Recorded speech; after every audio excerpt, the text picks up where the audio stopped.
Assalamualaikum warahmatullahi wabarakatuh, sahabat sejuta kisah. Semoga Anda masih selalu setia bersama kami, channel yang setiap harinya selalu menyuguhkan cerita-cerita misteri yang menarik untuk Anda simak. Dan kesempatan kali ini kami akan berbagi sebuah kisah nyata misteri yang berjudul Dusun Angker, Rumor yang Beredar, Part 1. Cerita ini buah hasil pengamatan dan pemikiran dari seorang penulis ulung, yakni Kang Asep, yang berkenan membagikan kisahnya kepada dukun milenial. Cerita ini merupakan pembahasan tentang masyarakat desa yang tertutup dari dunia luar. Bahkan masyarakat ini selalu berusaha mati-matian agar tidak ada orang asing yang memasuki wilayahnya. Mereka tidak segan membunuh orang-orang asing yang berani memasuki wilayah di mana mereka bertempat tinggal serta bermata pencaharian. Baiklah, kita langsung simak ceritanya. Pada siang menjelang sore hari, di sebuah warung kopi di sebuah kota yang namanya dirahasiakan, terdapat 4 orang laki-laki sedang mengobrol. 2 di antaranya adalah bapak-bapak, yang satu berkopiah, yang satu lagi mengenakan ikat kepala bercorak batik, sedangkan 2 orang lagi adalah pemuda yang mengenakan setelan kasual. Hutan itu terlalu luas untuk dijelajahi. Meski ada jalur untuk mobil, tapi medannya cukup berat. Perlu menggunakan mobil khusus off-road kalau mau melewatinya, ujar salah seorang bapak. Begitu ya? Saya hanya merasa penasaran mengenai rumor yang selama ini beredar. Konon, jalur yang membelah hutan itu melewati suatu area yang ternyata ada pemukimannya yang berada tidak terlalu jauh dari sana. Tukas bapak yang mengenakan udeng-udeng. Pemukiman di tengah hutan, Pak, ucap salah satu pemuda sambil menatap bapak itu dengan penasaran. Kamu baru tahu? Bukannya kamu sudah lama menetap di sini, Ran? Bapak berudeng-udeng itu menatap heran ke arah pemuda bernama Ahran itu. Saya memang sudah lama di sini, Pak Tohar. Tapi saya baru mendengar soal rumor barusan. Lagi pula, apa pentingnya, Pak? Ahran menatap balik Pak Tohar. Itu hanya rumor, Pak Tohar. Lagi pula, orang macam apa yang memilih hidup di tengah hutan yang jauh dari manapun? Bapak berpeci berbicara. Pak Isan ini seperti kurang update saja. Banyak loh orang-orang yang memilih hidup di tempat terpencil yang jauh dari dunia luar. Bahkan mereka menjadi sangat liar saat bertemu orang asing, tukas Pak Tohar. Dani, kok dari tadi kamu diam saja? Biasanya kamu yang paling banyak ngomong, ucap Ahran saat menengok ke arah temannya itu. Aku jadi teringat Sulman, Ran. Kau tahu dia akan menghilang saat mengantar kayu gelondongan menggunakan truk. Truknya ketemu di jalur tengah hutan itu, tapi Sulman tidak. Ia menghilang. Ia juga sudah sebulan ini tidak pulang ke mes. Tukas Dani membuat Ahran tertegun. Sulman juga tidak mungkin pulang ke Jawa. Ia tidak pernah mengatakan akan segera pulang kampung. Lagi pula waktu itu ia baru seminggu habis dari kampung. Aku khawatir ia diculik orang dari kampung yang dimaksud Pak Tohar, tambahnya sambil menatap Pak Tohar. Jangan ngawur. Dan lagi pula keberadaan perkampungan itu hanya sebatas rumor. Belum ada yang membuktikan kalau kampung itu ada, tukas Ahran sambil menggelengkan kepalanya. Itu karena mereka yang mencoba membuktikannya tidak ada yang kembali, ucap Pak Tohar disambut tatapan kaget semua orang. Lah, memangnya siapa saja yang pernah bilang ingin membuktikan keberadaan kampung itu? Tanya Pak Isan dengan raut wajah tegang.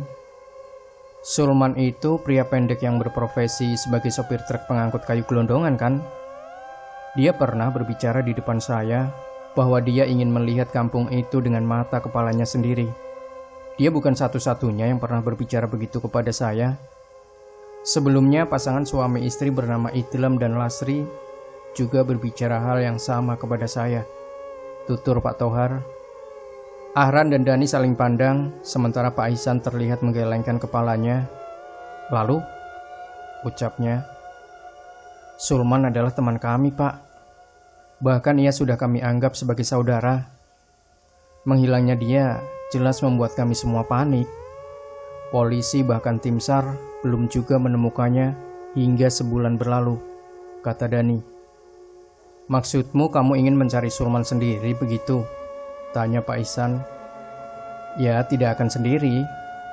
Saya akan memfasilitasi mereka, sekaligus saya turut serta, tukas Pak Tohar. Pak Ihsan menggelengkan kepalanya. Itu bukan ide yang bagus. Lebih baik kalian tidak melakukannya. Biar aparat yang mencari Sulman maupun pasangan itu, ucapnya. Loh, bukannya Bapak beberapa waktu lalu bilang bahwa kampung itu hanya rumor? Kok sekarang gerak-gerik Bapak malah menunjukkan hal yang bertentangan dengan ucapan Bapak sebelumnya? Pak Tohar menatap penasaran ke arah Pak Ihsan. Pak Ihsan tampak gelagapan.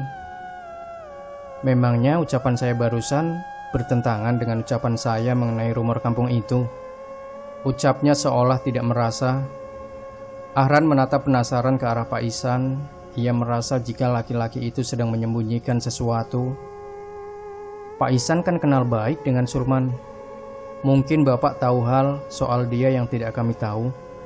Ucapnya disambut gelengan kepala Pak Ihsan. Nak Sulman itu orangnya rajin. Ia juga tidak pernah membantah jika diminta membantu pekerjaan seperti membetulkan genting misalnya. Tukas dia, membantu pekerjaan. Ahran merasa ada yang janggal dengan kata-kata yang diucapkan Pak Ihsan barusan. Sudahlah Nak Ahran, tidak perlu dilanjutkan.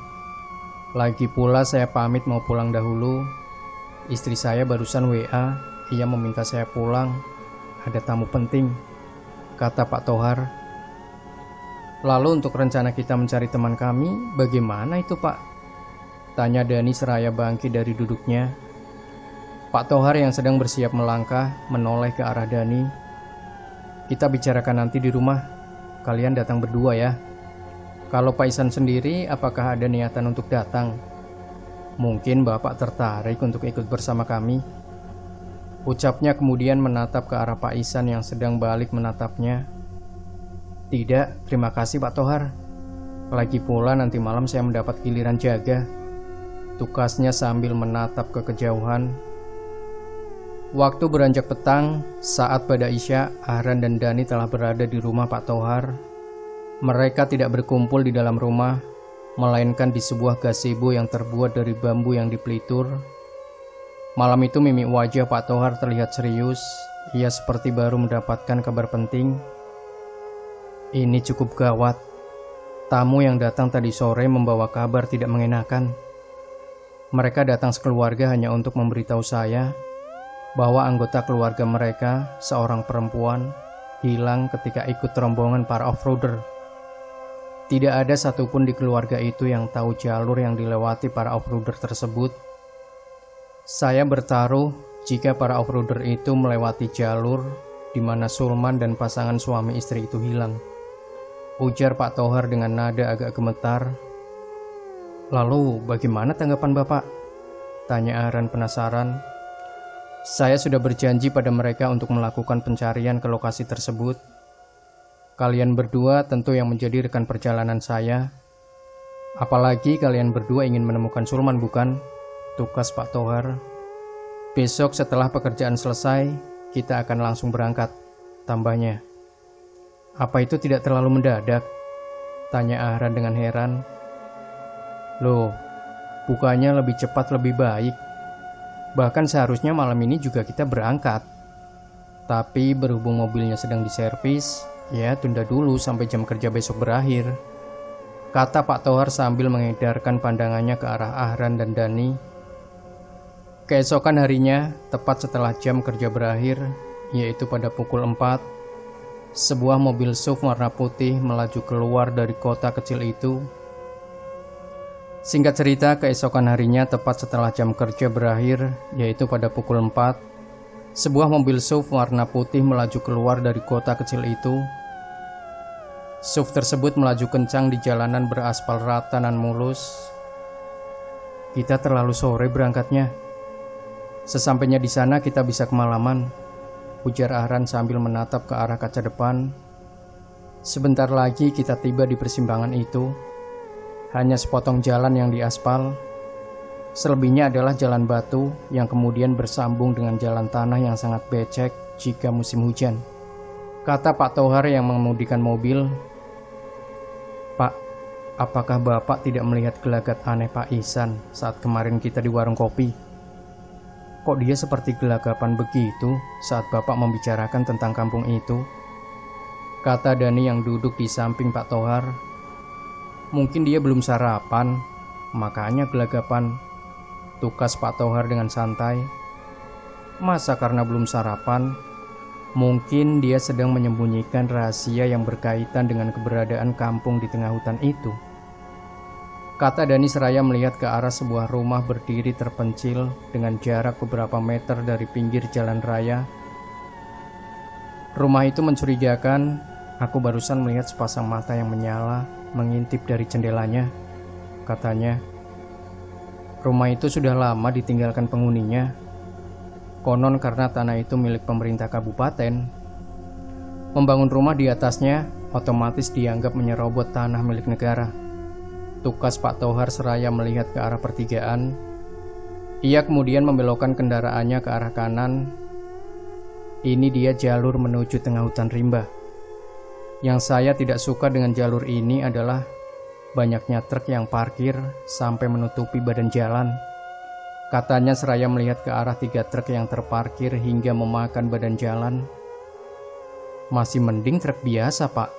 Coba kalau logging truk yang trailer itu, bisa-bisa kita harus mundur buat kasih jalan," sahut Ahran sembari menengok ke belakang dan tersentak. "Astaga," pekiknya. "Ada apa, Ran?" Sontak Pak Tohar menginjak pedal rem, kemudian melihat ke arah kaca spion tengah.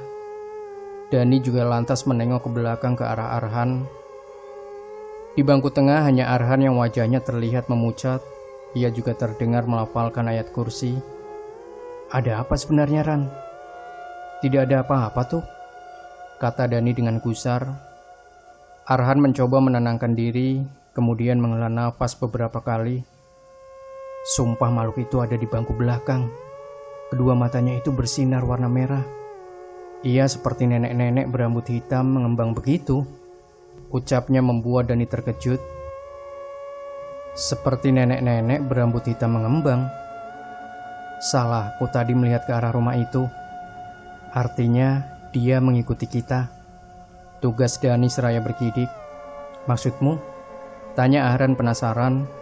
"Aku juga melihatnya, tapi di rumah itu, di balik jendela yang sudah tidak ada daun pintunya.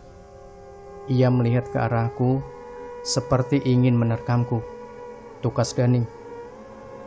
"Kalian banyak-banyak berdoa saja. Baca-baca ayat suci Al-Quran. Semoga sosok itu tidak menyeret kita ke dalam nasib buruk," timpal Pak Tohar seraya melajukan kembali mobilnya. Ahran dan Dani pun terdiam. Mereka kini fokus menatap ke depan, ke arah jalan yang kini berupa jalur tanah yang penuh dengan cekungan bekas tapak ban mobil, terutama truk.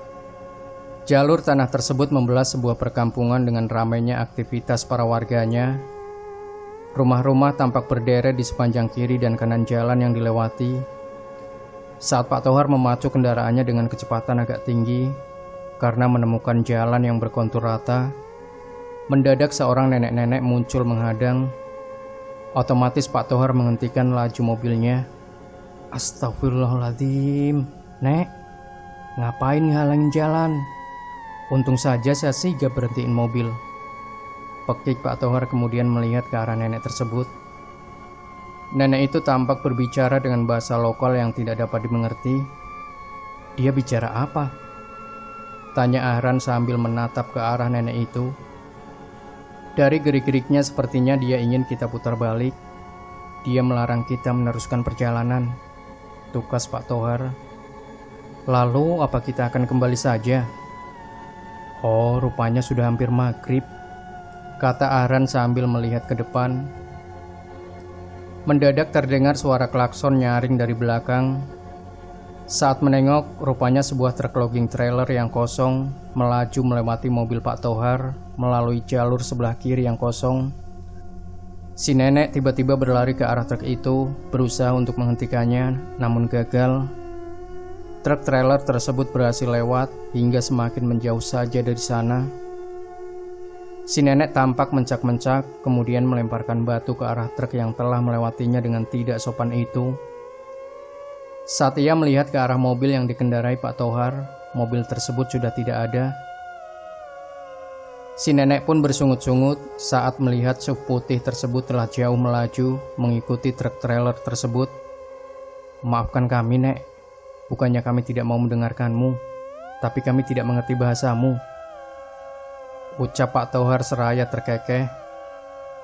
"Meskipun kami mengerti, tapi kami sudah bertekad untuk menemukan mereka yang tersesat di dusun atau kampung itu," tambahnya.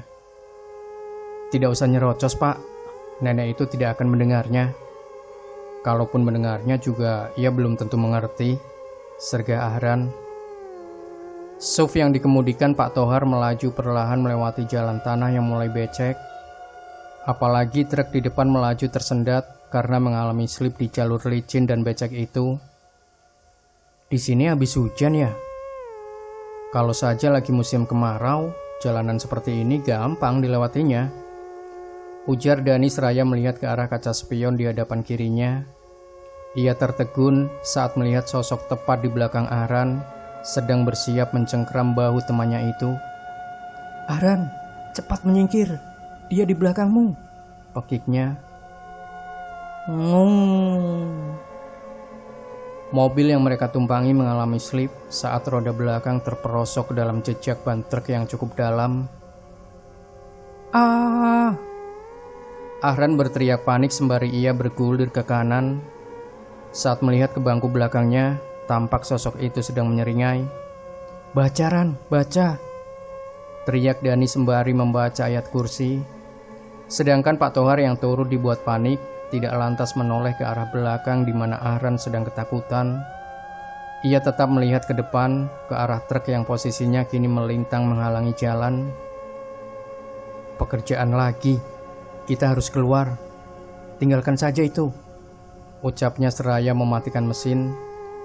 Ia kemudian keluar dari mobil, sementara Ahran dan Dani dengan pontang-panting keluar dan menyusul Pak Tohar. "Ini mengerikan," ucap Ahran sambil bergidik ngeri. "Apa tujuan dia mengikuti kita?" kata Dani seraya bergegas ke arah truk yang mengalami gagal menanjak itu. Tanjakan yang akan dilewati tidak seberapa tinggi, namun dikarenakan jalannya yang berupa tanah serta baru diguyur hujan, maka tanjakan itu menjadi sulit untuk dilewati. Sahabat sejuta kisah, bagaimanakah kelanjutan dari sebuah kisah misteri yang berjudul Dusun Angker bagian kedua? Pastikan Anda tidak melewatkannya, dan jangan lupa berikan komentar Anda, like, share video ini, subscribe channel Sejuta Kisah.